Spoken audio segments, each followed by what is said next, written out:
Hey, I'm back. This is Chandler from Melder Production, and today I'm going to show you how you can create an analog style lead using MPowersynth. So MPowersynth kind of has a reputation as a digital sounding synth, which it is, and that's on purpose, but it actually can create some analogish sounds. So I'm going to show you a way you can do that with lead sounds today. So before I start, I'll kind of give away the secret. It really isn't a secret, it's more like a tip. The way to do it is by altering the pitch of the oscillators ever so slightly, and also setting the oscillators to random phase instead of set phase. Anyways, let's get started. So here, let's first just set this attack fairly fast, around 1 millisecond. Put the sustain all the way up. That's enough for now. Since this is a lead, I want to use mono. It's actually important here. And the other thing I'll do is lots of the old synthesizers didn't really have velocity, so I'm going to set this up here. Okay? So now we can hear this.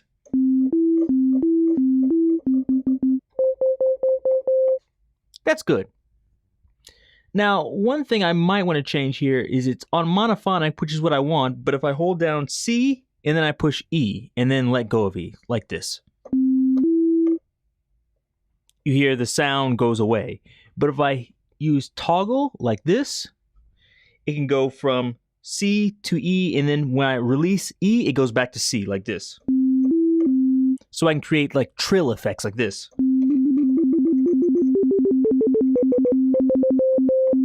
That's what I want.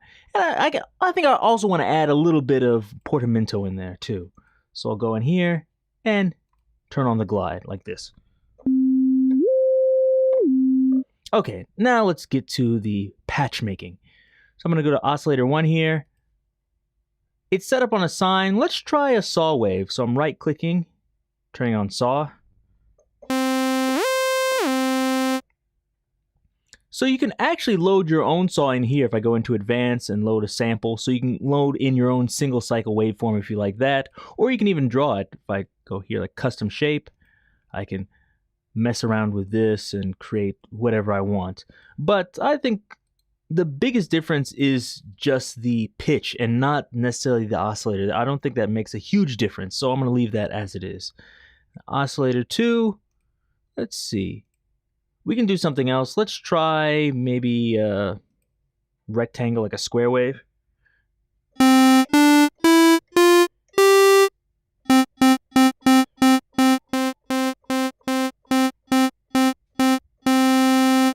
That's pretty good. I can set this differently. I can use the pulse width, set this down. Okay, so now let's get started with adjusting the pitch. Oh, actually, before I do that, what I should do is the first thing to make this sound more analog is I want to set this to random phase. So, click advanced. Here it says random phase. So, I'll let you hear it without random phase. I just hit the same note over and over again and listen to it. Sounds the same, right? Now I turn on random phase.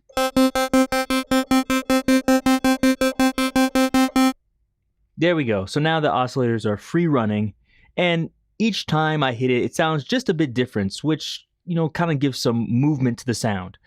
Now, the next thing, the main thing I should say, is here. So I'm going to go to where it says synths. I'm going to click mod 1 and click clear and learn. Just move this a little bit. And now I'm going to open it, click enable, and you'll notice now it's moving in relation to this LFO.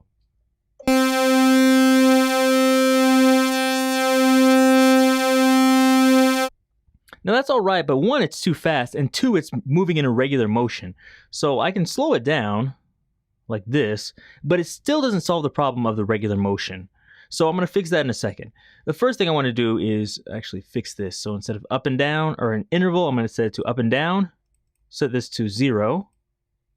And then let's set this to maybe like 5.6 or so. So it's moving back in intervals of 5.6 cents around 0.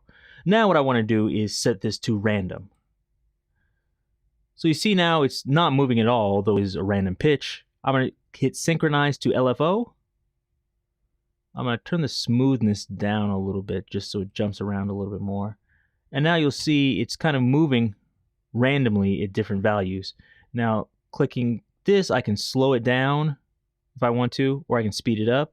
And another way I can change it is if I go here to the LFO and slow down the LFO speed, or speed up the LFO speed like this.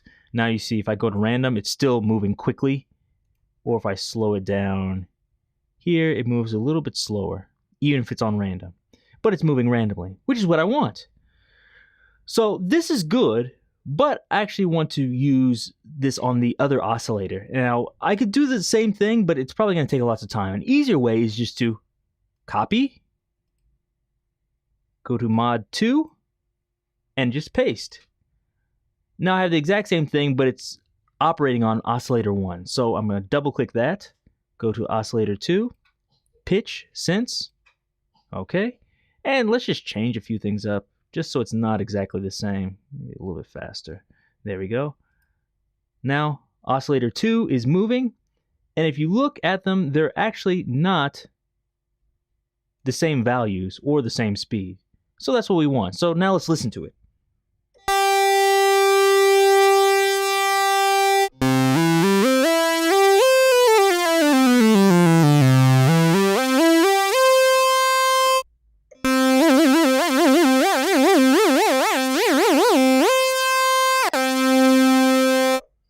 That's what I want. But the problem is it's a little bit hard to control still. So I want to make this, really controllable so I can easily increase or decrease the effect. So I'm going to go to M1 here.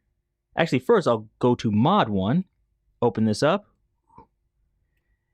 And now where it has depth here, I'm just going to right click M1, click clear and learn, and just move this just a little bit. Now I'll do the same thing, open mod 2, and I'm going to do the exact same thing. Just move it a little bit. Now, just stop that. Now if I open M1 now, you see I have the mod parameter ranges already mapped there. I'll just name this drift for pitch drift. Now I think, okay, what range do I want? Between 0 and 5, let's move it up to about 25 cents. That's actually a lot, but it's okay. We can vary it as we want. And then I'll hit use first parameters range. It'll just copy from parameter 1, or mod 1, I should say. So it's easy. So now if I move this all the way up, you'll get this. If you listen to it, it'll be really out of tune. If I move it all the way down, it's completely gone. Here, see? And then if I move it someplace in between, you should just get a little bit of the effect.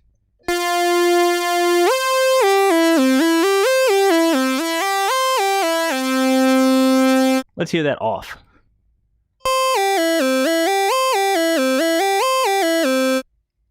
On.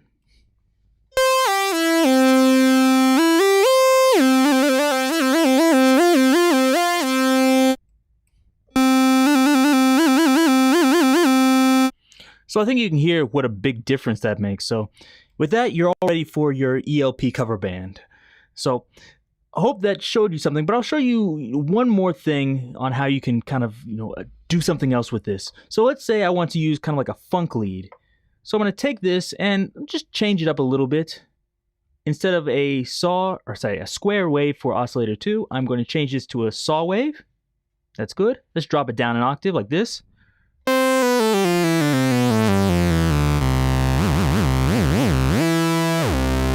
Okay, and I have that portamento there. I don't really need that. Let's turn that off.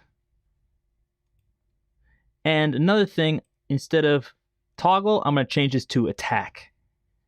Now what we're going to do is engage the filter. So let's do this 24 decibels per octave like this. Let's move the frequency up a little bit. That sounds good. Might want to move the resonance down, but I'll do that later. So now you see this ADSR. This is going to control the frequency range, resonance range, etc. So now if I move this frequency range up, it's going to have an attack of 10, decay of 10. It's not going to sound, like I want it to. I don't want that. So let's move the attack to 0. move the sustain all the way down. So it's going to go all the way down to the 1.2 octaves. And let's move the decay out like this. And let's hear what this sounds like.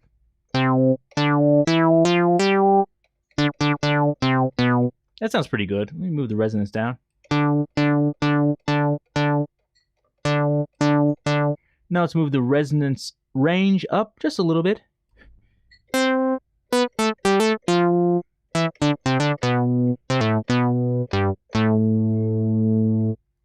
Okay, let's see what it sounds like with that drift off. Now, turn it on. To me, that sounds much more alive, but there's one more thing for this type of funk lead. Let's do some vibrato. So, what I'm going to do here is go back to oscillator 1, click clear and learn. Let's move these semitones. Actually, first, before I do that, I lied. Let's go to mod 3, click clear and learn. Now let's move the semitones like that. Do the same thing for oscillator 2. Turn it on. And let's adjust this using the up and down just like before. Set it to 0. And now let's set the range maybe around 8 or so. And just use first parameter's range so we don't have to copy everything. And now let's listen to this. That's too slow. Let's move this up. Depth is a little bit too high. Let's try 6 or so.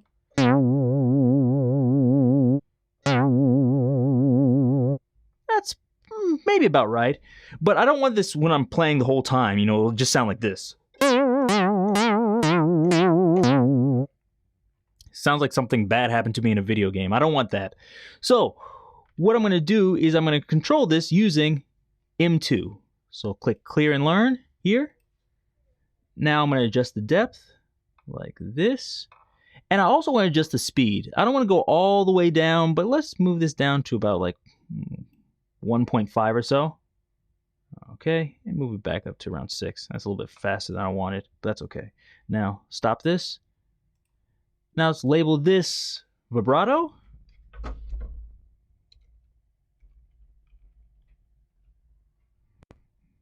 Have the ranges here like I want them. Let's slow this down just a little bit. Okay. And so now when I play something, when it's down, you shouldn't hear any vibrato. Now when I turn it up,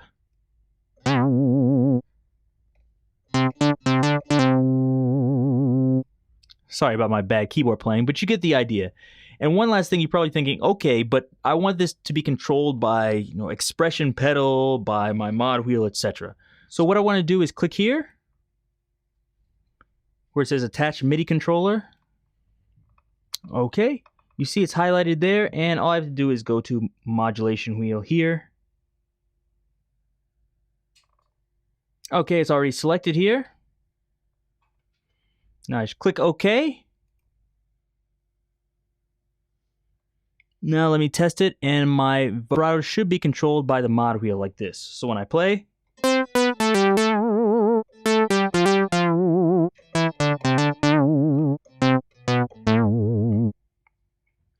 so I'm sure you've heard that tons of times. So hopefully that gives you an idea of what you can do with this. I can turn this up more if you want more of that analog drift.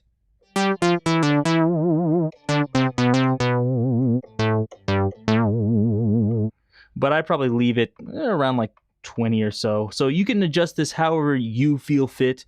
I like to have this here where I can like hear what I'm doing. So like sometimes I think, 25, it's really subtle. Is it making a difference?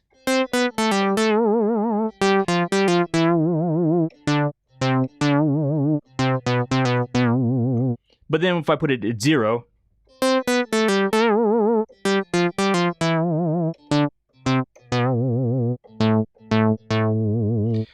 that small like chorusing alive sound is gone. So by doing this, I think you can get more of that analog feel if that's what you want from MPowersynth. So be sure to check out MPowersynth and all the other plugins at melderproduction.com. If you have a question, leave that down below.